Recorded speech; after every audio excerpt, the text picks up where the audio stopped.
All right, guys, so this is the Diode Dynamics cover, and you can see hopefully right there.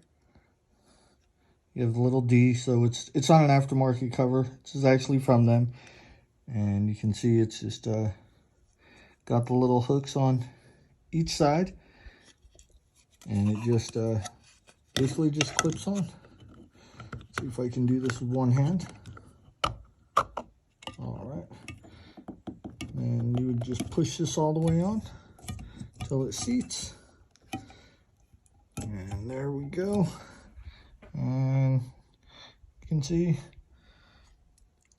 hooks go on, and it's a pretty tight fit. So you may have to push on it a little bit.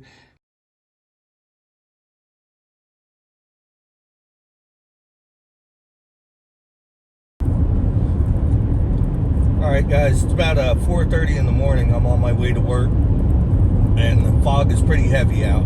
So I don't know if you guys can see that. That is my high beams. That's the low beams. Again, this is on the 2021 RAV4 XLE model. So primarily what I wanted to demonstrate today is going to be the Diode Dynamics SS3 lights that are in the ditch light position. These are with the driving beam patterns, and these are with the clear lenses and the white LEDs. But I do have the yellow or amber covers from Diode Dynamics. I know it's not quite the same as having the yellow or amber lenses or the LEDs themselves, but I think it'll give you a pretty good idea of the difference in light output, as well as visibility, hopefully. So again, this is with the low beams, and that's with the high beams. And so I'm going to go back to the low, and I'm going to turn on the SS3, and again, these are hood mounted ditch lights essentially,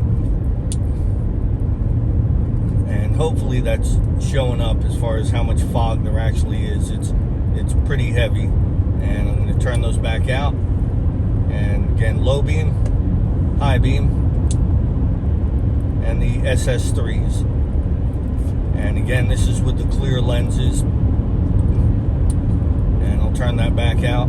I do have the SS3 Pro with the driving beam lenses mounted in the factory fog light positions, but again, they're technically not fog lights because of the driving beam lens. But I'll turn those on just to show you guys real quick. That's low beam, and those are the SS3 Pro and the factory fog light position, but again, it's with a driving beam lens, and that creates a lot of glare. So typically in a really heavy fog, which we don't get that often, it's just once in a while. And that's back to the high beams, low beams. Like I said, we don't get fog a whole lot, so I didn't really want to go with the fog light lenses, just because the driving beam was going to be more beneficial to me on an everyday basis. And in fog, I can drive a little bit slower, the few times that we have it during the year. All right, so I'm going to turn those back off. And again, it's high beam, and that's just the amber backlighting of the SS3s. And I hope that's showing up just how foggy it really is. Looking on my screen, it doesn't look like it's showing up quite as much as it actually is in person, but I think hopefully it'll still give you a pretty good idea of the difference. So I'm gonna go ahead and turn those back out, and you can see I'm actually coming up to some construction here. I'm gonna go back to the low beam.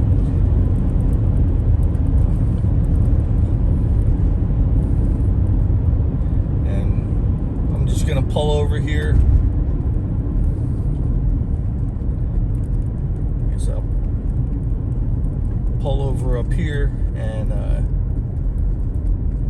just going to jump out real quick, and I'm going to go ahead and put these amber lens covers on, and then I'll continue on with the video, and you guys can hopefully see the difference in light output.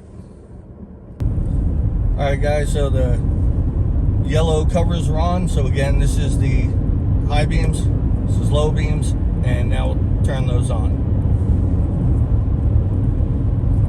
Alright, and so that is the Diode Dynamics and the SS3 driving beam pattern, sport power level, and the ditch light brackets. And so those are with the high beams, low beams, go back to the high, back to the low, and they turn these off. And then I'll turn the SS3s back on. And I don't know if how well that's showing up, but you know, there's still a pretty good amount of glare, at least, you know, again, I'm not sure how that's showing up on the camera, but in person, it's honestly, it's not much different than having the clear lenses, you know, so the whiter light as opposed to the yellow or amber lighting. You turn that back off and it'll go back on, and again, that's with the high beams, low beams, and back to the high beams. Turn that off.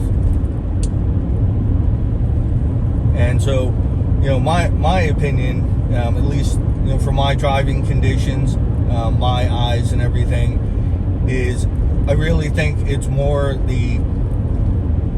probably the mounting location of the lights and what type of beam pattern you have, as opposed to the color. The color to me doesn't seem to make that much of a difference. You do get a little bit more glare with the white light, but it also provides, for me, again, it's better visibility. The yellow or amber, for me, just doesn't really work as well. But, you know, that's why I wanted to make the video. You guys can kind of make up your own minds on, you know, what you prefer. And hopefully this video has helped you out. If it has, please consider giving the video a thumbs up and consider subscribing to the channel. We'll see you soon.